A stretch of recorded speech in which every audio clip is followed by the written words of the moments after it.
If you're new in town or just new to this whole podcast thing, you're tuning in to Lore by Night, the podcast that discusses all things vampiric with no fear of breaching the masquerade.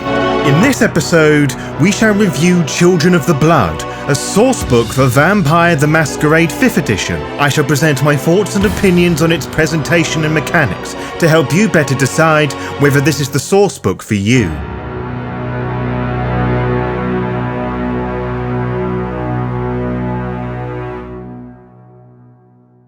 Back in the day when Onyx Path Publishing dealt with the vast majority of Vampire the Masquerade books in the 21st century, they would start the development of their books through the means of a site called Kickstarter, a global crowdfunding platform focused on creativity.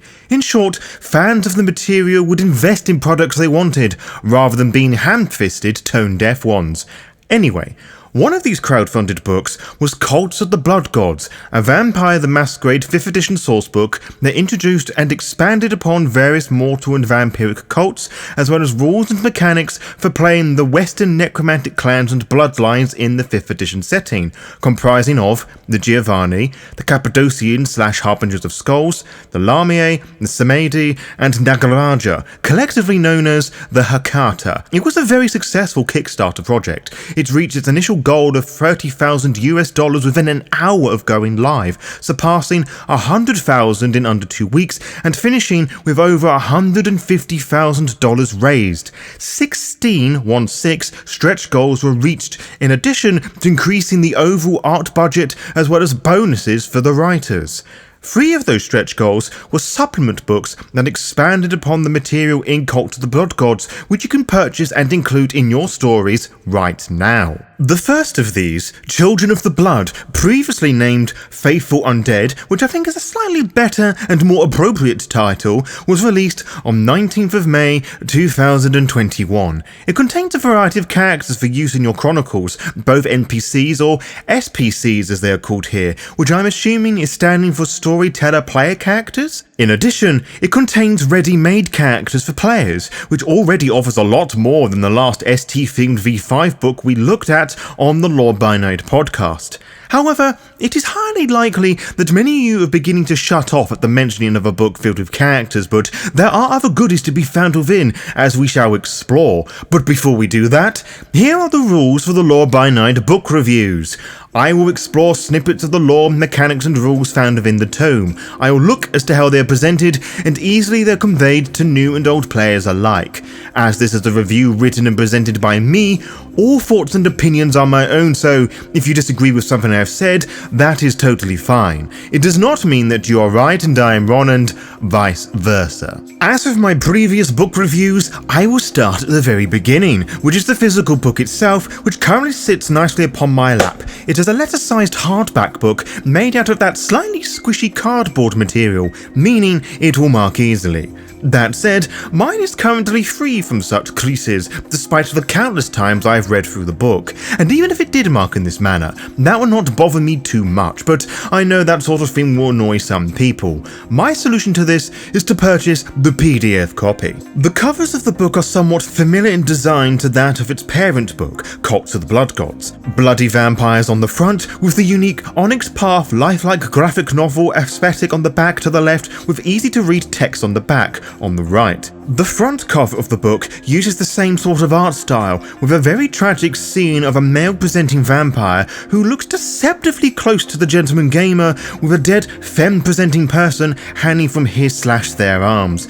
Blood is covered around their necks and mouth respectively, a tragically goth scene, all beneath the dirty, grimy underpass of some modern city, probably in America somewhere, judging by the signs in the background, as that is the only sort of backdrop Onyx Path can do, unfortunately. Petty geographical jabs aside, I do love the juxtaposition presented here, the old goth world of vampires with the modern world, enforcing the sheer tragedy that is the vampiric existence. This man/male presenting person is clearly distraught killing this person in their arms, most likely a lover of sorts. It's really sad and heartbreaking to see, a reminder that the beast is forever present and it cannot be beaten. only endured. Someone will give in, and it will be the kindred. The main downside is a very subjective one, but I just don't like the art style. I also fail how to see it directly relates to the material inside the book, but that is probably where my creativity regarding the analysis of the front cover runs dry.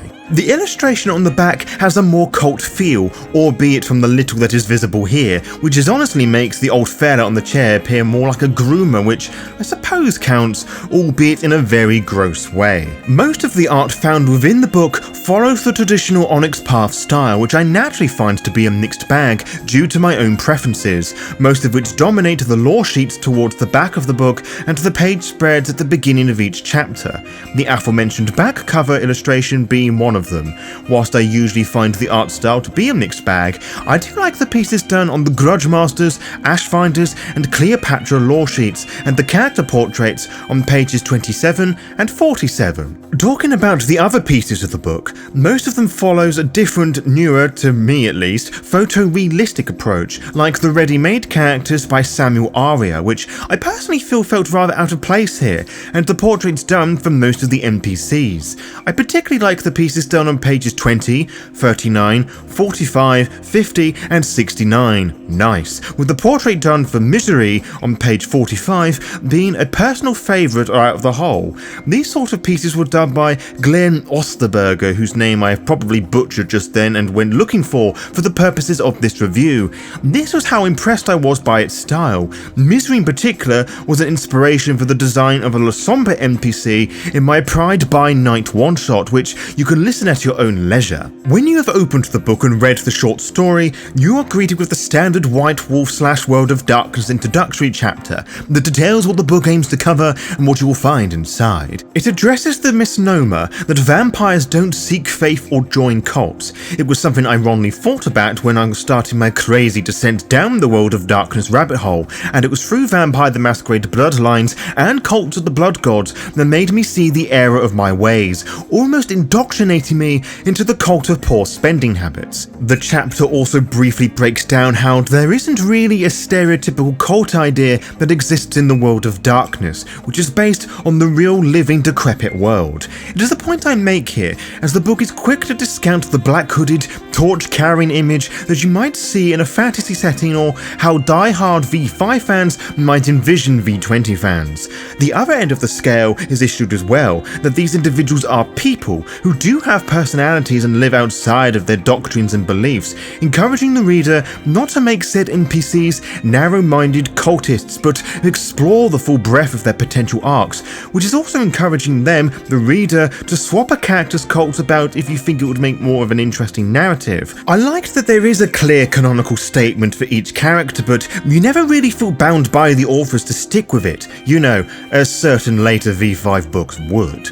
Chapter 1 takes up most of the book, using a format that fans who own the books Children of the Inquisition, Children of the Night, and Children of the Revolution might be familiar with, some of which I have in my collection. The first chapter in Children of the Blood focuses on the large pool of faith-driven NPCs across 60 pages. Some of them are new, and the other ones are older and more established characters in the grander metaplot. Most of the characters in the section are either neonates or ancillor, with a couple of particularly potent elders that once again question the authenticity of the beckoning.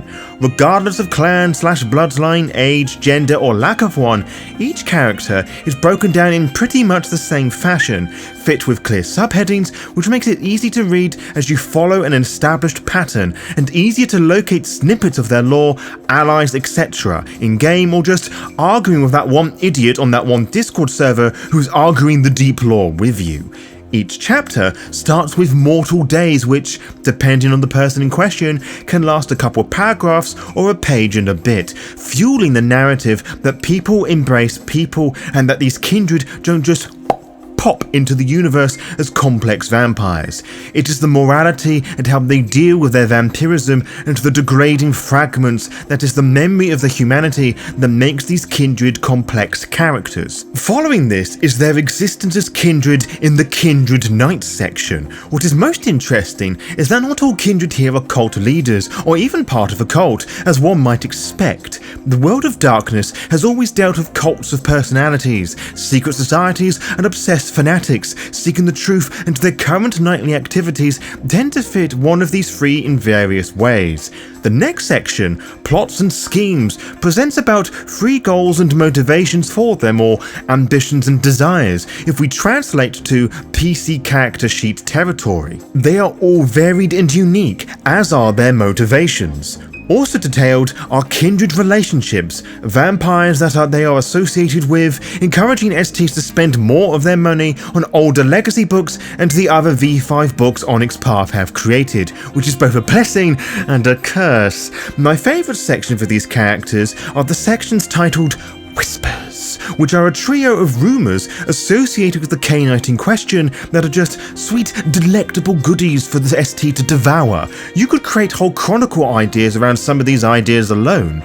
Finally, before their character sheet is presented, is Mask and Mind section, which is filled with the character's description and behaviour, so STs know how to roleplay said characters in their sessions. You get the idea that each of the characters presented in this book are well written and incredibly diverse. Most of the casts are easy to adapt for almost any game and session. Even the 2 most problematic characters, Landon Dankworth and Jorg Morowitz, who are written with the clear intention of being as flawed as they are, provide some interest to me. Not so much Landon, as I would be a bit cautious letting someone play a misguided white supremacist. But for some of the characters I do like, I already spoke of one of my personal favourites, Misery, child of Marcus Vittel, which is interesting in of itself. Despite some initial confusion, she is not a reimagining of Monica Black, at least according to some sources of mine. Gloria Gums Flores provides an interesting spin on the Niktuku, making them a cult rather than a bloodline, which is something I can get behind, for that is essentially what the Niktuku are. I have never been too sure how to include them in games, but through this book and Forbidden Religions, which explains the idea fully, has given me some direction. That said, this book was released before Forbidden Religion, so including that here is not as delightful tease for future content, but imaginatively frustrating for folks who want said info now in this book. The elder, Grace Boraten, on the other hand, is mostly forgettable but pertaining of the Osobo legacy, which is a very interesting choice, particularly to the V5 only players that have no point of reference to what it is. I, for one, love the reference, as I'm all in favour of including the older material, particularly the unloved and mostly forgotten Lyrebon. If, of course, you are listening to this and have no idea what I am talking about, I have done lore episodes on all the Lyrebon legacies for you to indulge yourselves in. You're welcome. My favourite character is the last one mentioned in the chapter, Belind Belind Buck, the mannequin prince of Copenhagen. She is a particularly old Nosferatu, a Cleopatra to boot, who wants nothing more than their self-gratification through power. She tires of the title of prince and aims for Justicar, but has yet to receive said opportunity. There's more I could add, but I would rather have you read that for yourself. One negative point I have to address is that COVID is once again woven into the VTM metaplot, as this Nosferatu, who had always used elegant face masks, scarves and the like to hide her disfigurements, now finds it easier to do so with it rampant. COVID, that is. As per my rant in the SI book review, I do not think the world of darkness has improved with the inclusion of COVID. However, I will credit whoever wrote and approved it and made it more a natural fit into the setting, rather than some shitty attempt at a joke further fueling the narrative ableist themes in vampiric media. With so many characters, it suddenly becomes very apparent that many may be lost as to what to do next. How do we get these characters to naturally interact with each other?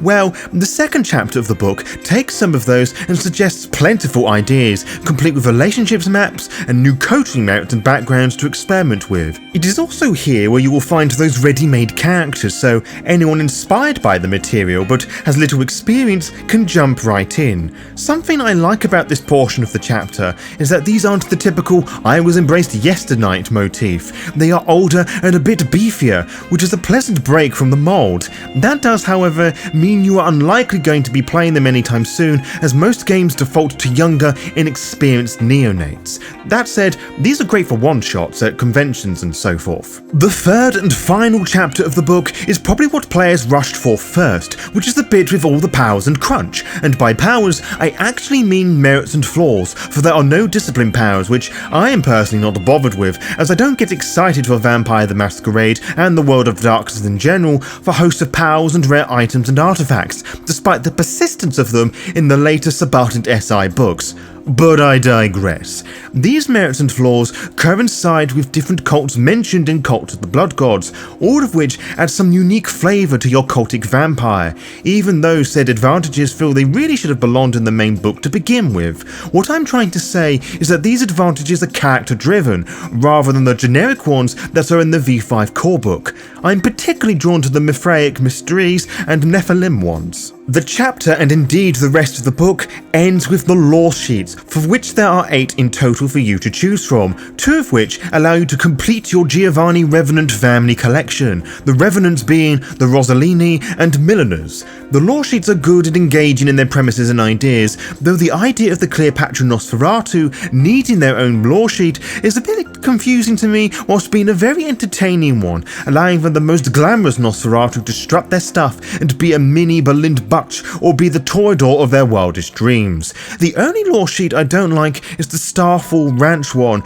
purely because it's extremely limited to one setting and it didn't really interest me at all. I suppose the complaint/criticism of limiting would be described to sum up the book as a whole. It is a short tome, standing at about 108 pages long, and almost half of those being taken up by NPCs. Now, some might argue that it's not really worth most fans grabbing. Many within the community don't like the existence of many of the canon characters for one reason or another. You know that I believe it is the characters of the grander metaplot that drive the game and your stories forward, for the World of Darkness's progression from edition to edition is based on these canonical characters in the grander metaplot. Biases aside, whilst the book is rather small in scale, I would love to see more content of this nature. What is provided is plentiful for both storytellers and players. It is rules light, taking the themes of Cult of the Blood Gods and the mechanics from the V5 core book proper in order to help you create organic characters around those concepts, be it for your own creations or bringing the NPCs to life. They enhance the experience at the table, rather than rewrite and stifle creativity. I could only imagine this book being quite the superb surprise for those who backed the development of Cult of the Blood Gods way back when. It's a really interesting book that makes for a great additional optional extra for your V5 library. And for those of you who are new to the Lore by Night brand and the reviews I occasionally do, I do not do out of 10 scores because they are subjectively pointless. One person's 10 out of 10 is another's 3 out of 5 stars, which is another's minus 42 out of 100, so I shall rate this book only following orders out of 10, as that is just as helpful as a proper out of 10 score. To be kept updated, follow the Lore by Night VTM Twitter and Instagram pages to find out when we upload each episode. You can also find out by subscribing to the YouTube channel and clicking on the little bell, and you'll be immediately notified when the latest episode is live. Until next time, farewell.